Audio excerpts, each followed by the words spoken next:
Light weight బంగారు diamond ఆభరణాలు, వందల రకాల డిజైన్స్ ఏవైనా ధర మాత్రం ఒక్కటే.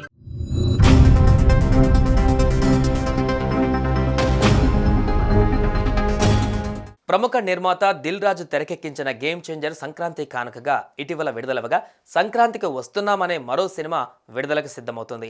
ఈ చిత్రాలకు పెట్టిన డబ్బంతా తిరిగి రావడమే కాకుండా భారీగా లాభాలు తెచ్చిపెడతాయని ఆయన ధీమా వ్యక్తం చేశారు. ఇదిలా ఉంటే ఈ మధ్య గేమ్ చేంజర్ సినిమా ఈవెంట్కు వచ్చిన ఇద్దరు అభిమానులు మృతి చెందడం, సంక్రాంతికి వస్తున్న మూవీ ఈవెంట్లో భాగంగా తెలంగాణను అవమానించేలా మాట్లాడారంటూ దిల్ రాజు పైన విమర్శలు వచ్చాయి. ఈ క్రమంలోనే ఆయనకు తెలంగాణ సర్కార్ షాక్ ఇచ్చింది. ఇలా దెబ్బ మీద దెబ్బ పడడంతో దిల్ రాజు అయోమయ పరిస్థితుల్లోకి వెళ్లిపోయారని సన్నిహితులు చెబుతున్నారు. ఇంతకి తెలంగాణ ప్రభుత్వం దిల్ రాజుకు ఇచ్చిన ఆ షాక్ ఏంటి? అసలేం జరిగింది?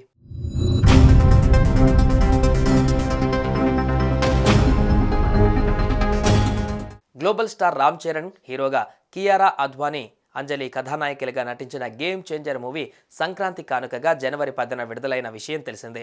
పాజిటివ్ టాక్తో భారీ విజయం దిశగా దూసుకుపోతుంది.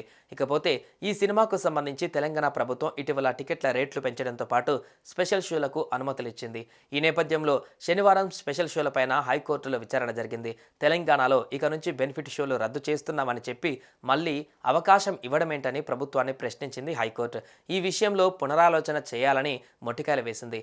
ఇక హైకోర్టు ఇచ్చిన ఆదేశాల మేరకు తెలంగాణ హోంశాఖ అలర్ట్ అయింది.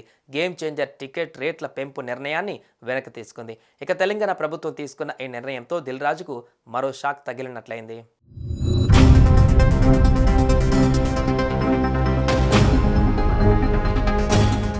సుమన్ టీవీలో మీ పర్సనల్ అండ్ బిజినెస్ ప్రమోషన్స్ కోసం కింది నెంబర్కి కాంటాక్ట్ చేయండి.